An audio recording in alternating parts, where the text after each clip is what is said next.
Third piece of this. What do you guys think it is? Delegate, eliminate. So, first thing I'm doing, I'm looking at what am I doing over and over and over that's repetitive, that doesn't move the needle. What would that be an example of, Scott, you think? Repetitive over and over and over. You're doing it at least 5 days a week, but it doesn't really move the needle. It's not your highest and best use of time. What you got? Answering agents' phone calls. Yes. There you go. Right? So, how do I do that? Delegate it. Yes, but they still call, right?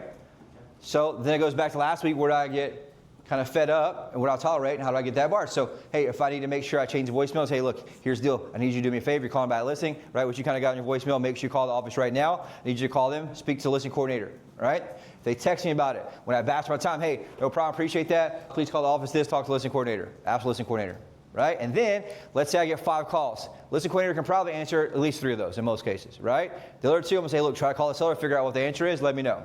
Then there'll be one of those 5 that then they may need me to actually answer about, then I'll handle that part. But that's the part I got to figure out. But what do most people do?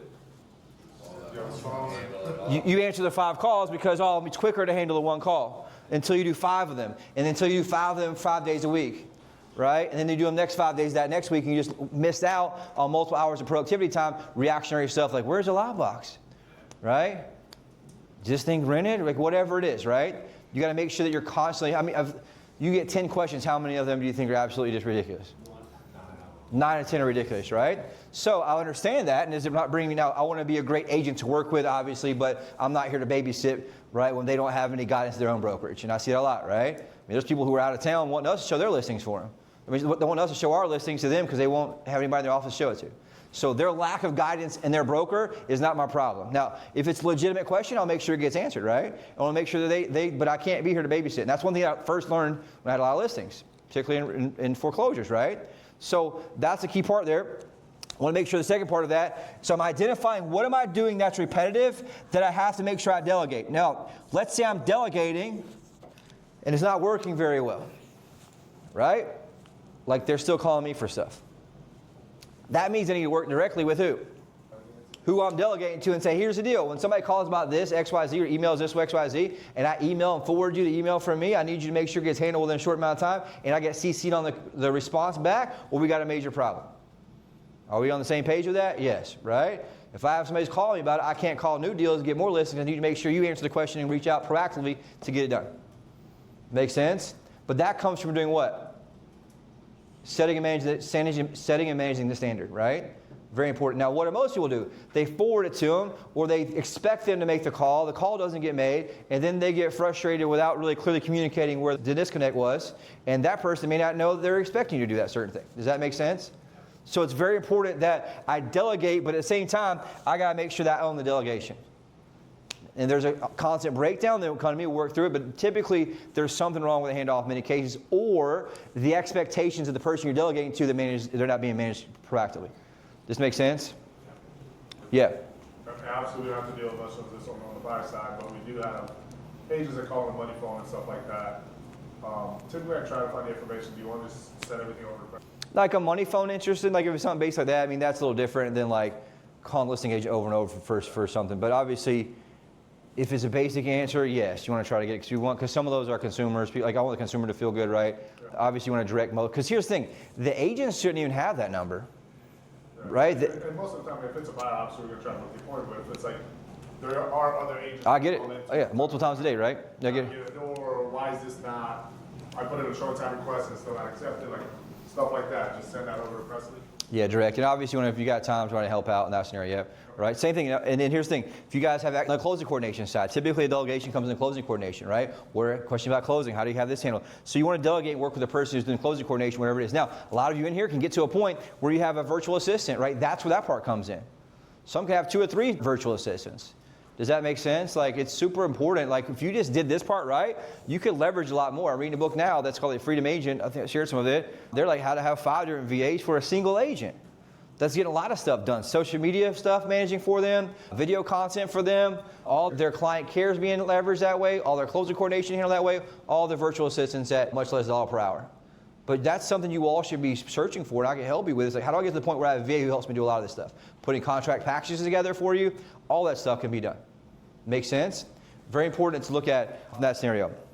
Third thing, this is kind of next, we kind of talked about that. I'm looking for time vampires. I've got to be on the hunt. I read a book called No BS Time Management.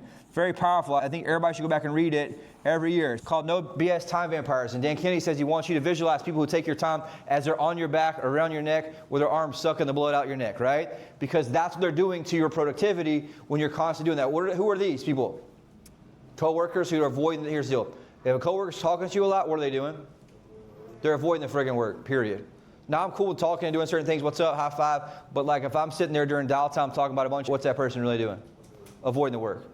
And they're pulling you off your game because they're trying to avoid what they know they should be doing. Okay, most realtors are in avoidance. And so it's much more comfortable to talk to somebody about something that doesn't really matter than to actually do the work, the thing they're avoiding. Make sense? But also be clients, issues, agents, whatever it is, it's going to constantly change. It could be, what's the number one time verifier for anybody, you think? Social media, right? So if that's one of the things, got to make sure I'm getting rid of that, which leads to the next part here, is got to make sure I'm doing what? Figure out what you need to stop doing. What do you need to stop doing? What are you constantly getting sucked in you need to stop doing? There's something that, and here's the thing, like for me, even me at my level, right? There's constantly something each week I'm doing I need to stop doing. I either delegate it, not do it at all, right? Alex Armozzi talks about a lot of times you're building systems on stuff that doesn't even need to be done. Where, for example, I'm making enough outbound dials, following back up with people, and enough people in my bucket, half that you're doing doesn't really matter. Does this make sense? So it's very, very important to make sure that I'm understanding that I need to identify constantly what needs to not be done. Okay, what can I delegate next to help get me more leverage? Does that make sense? Very important there with that. And then the next one, what I think is fifth, is I've got to be constantly obsessed with what moves the needle. I talked about this before, but I need to be obsessed. Like I've just been obsessed with, hey, is this moving the needle, yes or no? How do you know if it moves the needle? But how do I know if what I'm doing is moving the needle or not? So by me doing it, does it change the outcome, yes or no? That's it. So new prospecting, if I don't prospect, what happens? I'm out of business, right? So I change the outcome obviously for that. Does this make sense? Like very, very important. So like that's a clear example, yes or no. So if I don't make my outbound dials, right? I'm not going to make it. Whatever it is, I got to make sure I'm doing it. And I'm not going to say like don't call the agent back, but I'm going to call the agent back, later on after I'm done doing what? What I need to do. Now, what do most people do? They dump their urgent but not important item on you. Because to them, they're not doing the work in many cases. They don't understand time management. And so they feel whatever little thing they have is they're urgent and important, but it's not important to you and your business. And so you got to be able to protect that from that scenario. Does this make sense? And I'm not saying you don't work well with others in a great way, but I am saying is that the king or queen eats first. Okay? Say it again. I'm not saying not to work well with other people, other agents, other things, but the king or queen always eats first. Meaning that I can't take away from my family's ability to feed themselves, to answer questions for someone who's unwilling to do the work themselves. For example, Googling it, looking at MLS, looking in showing time, whatever it is, calling the office, right? Those things that matter, that's super important, whatever it is. Okay? Now, what really matters a lot is I'm making sure I'm delivering to my clients at the highest level. This part matters. Now, me talking to my clients, does that change the outcome? Right, it does, right? The frequency, consistency, right? It does change the outcome, so that's very important for me to make sure I'm doing with my client. Here's the last part. I have to make sure that I'm obsessed with and living by daily standards. So a lot of people screw this up. I'll talk about this in the second part. It's just goals, right? So what happens is people set these quarterly goals or annual goals, and what happens is the daily gets mixed up. So I don't have a specific target daily where no matter what I have to have my non-negotiable items that I get done no matter what or I'm not leaving. Okay, so I want you guys to look at the first part here. Every day I'm going to have my big three. What does that mean? Yeah, pick night before. I think that was one of the big things J.P. Morgan came up with. What helped make him super wealthy back in the day. They asked him what his secret was to be successful. He showed him every night before he went to work. He wrote down on a piece of paper the top 3 items that had to be done the next day, no matter what. Put it in his pocket. He did not leave work the next day until those 3 items are done. Super simple, right? Andy Versilla has something similar he does with his hit list. But for you all, what's that going to be? Dials. Right? What's the second one? Appointments booked would be another one, right? So that's my target. And it could be follow-up client spoken with, whatever it is, right? Or price reductions, whatever it may be in that piece, okay? Because if I'm not booking an appointment, nothing else really matters. And so I want to stick in that part or that pocket until I get that appointment booked or rebooked, whatever it is. So a perfect thing would be, hey, I'm going to get 1 appointment rebooked today, 1 price reduction, and I'm going to call X amount of new sellers. Does that make sense? Or on the general broker side, right, I'm going to book 1 appointment or 2 appointments to my bucket, and at least have 10 conversations, whatever my typical measurable target is. Does this make sense? And that's the key part. And if I keep that standard daily, it compounds over time. 1 week make a difference? Not really. 2 weeks make a difference? Not really. 3 weeks, 4 weeks? Well, you got to 6, 7 weeks and you stick to this, you have a massive momentum in your business. Why? It compounds. And it compounds very quickly after a while, right? So, very, very hard to get, right? Very easy to lose. Second part, needs to be measured. What does that mean? Yes. Every coach says, hey, show me your calendar for the last couple weeks, and I'll tell you what your problems are there for. Bill Pipe says to me all the time. He'll say, hey, let's look at your calendar. Now I can see why it's not working or what it is working, right? For most of the part, mine's pretty good. Mine's overwhelming. Mine's almost too much. But like that's a key part of like, you got to be able to measure it and hold yourself accountable to what? The calendar. Now, what do most people do? Well, I have my calendar, but I do it in my head. What does that mean? It means you're foolish, right? To yourself. You're not executing anything. And you're like, well, I've done that before. Well, I got this base calendar, but I know what I have in my head, right? That doesn't work that way. And so you got to make sure you understand, like, you have to be that to the minute. And look at, like, people, doctors make a lot of money. What do you know about doctors?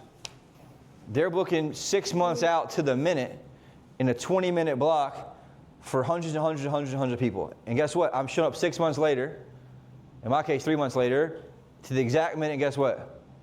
Boom, they're to the minute, to the next minute. To how they've leveraged that and created systems and process to allow them to see more patients in less time, which allows them to be much more efficient, make more money. Make sense? Okay, that's just how the business part works. You have to be able to optimize consistently of what that is. Third piece. Third piece is tracked. It must be tracked. So measure means like, hey, am I hitting it, yes or no? Track means it's all filled in, everything's there. I know what I'm doing, not doing. Does that make sense? Measure means I have a number to it. So my big three, am I hitting them? How consistent am I doing it? Am I measured at base what's doing it? They're kind of together. And I must be obsessed with optimizing. So every week I look at what? My calendar. What worked well, what didn't work well. For most of you, it can be on Friday afternoon or Sunday night.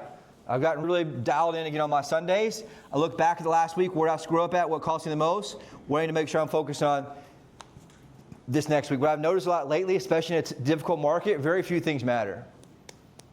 We tend to give too much weight to things that don't move the needle. So, for example, like Jeremy, what matters the most do you think right now to you? That's it, right?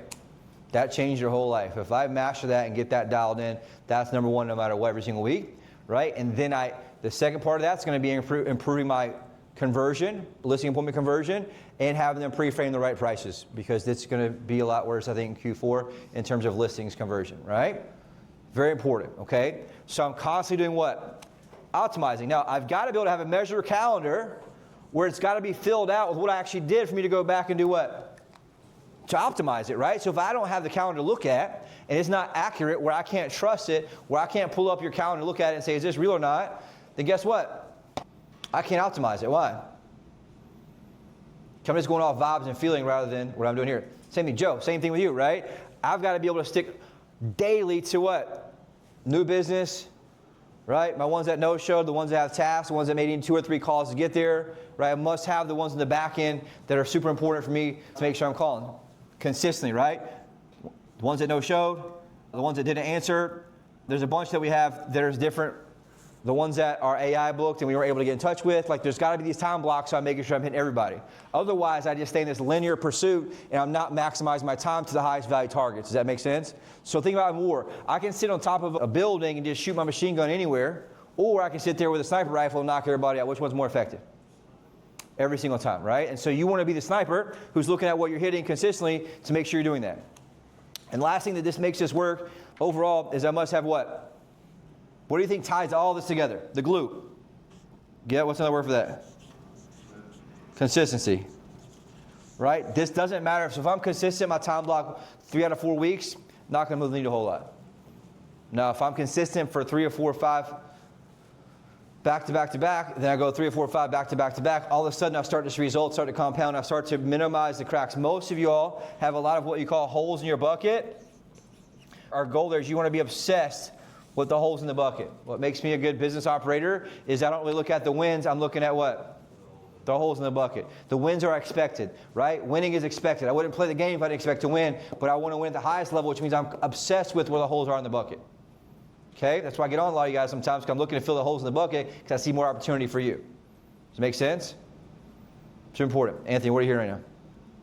Personally, I think for me, Yeah, so perfect example of optimization. You got your dial time down pretty good, but where do you not hitting? not hitting the appointment. Right? So nothing else really matters unless I do what? Hit appointment. Book appointments, because nothing else really matters. I don't have access to this. So I got to figure out, okay, and everybody's different levels. Jeremy's a different level than you, but Jeremy's got automations. He's got to figure out where he can optimize more, where he can leverage more, where he can delegate more, right? Where I can add a VA that can really add a lot of time. I think that would be your next level to create more leverage. That would put more opportunity and pressure in a way to get to that next level. Does that make sense? I think that would be the next step there. Ron, what about you? Side, and I've never gotten in that true habit, and that's where I like find myself falling off with setting that time block aside, and I find myself getting thrown off with I get a text or call, and my attention directly goes to that because I look at my calendar and there's nothing there anyways. But then when I'm done doing what I'm doing, I go back and like, oh, I got this, but it's all in my head. Yep. So people don't put that in my system, and I can like delegate that more productively, stay on task, and not come from a place of reaction. 100%. Yeah. Right? So this is number one, taking the time to fill it out. When? Daily, right? And then I make sure I fight for it. My ability to have success will be direct correlation to my ability to fight for my calendar, my time. Okay? If you guys want a really good book, it's going to be No BS Time Management.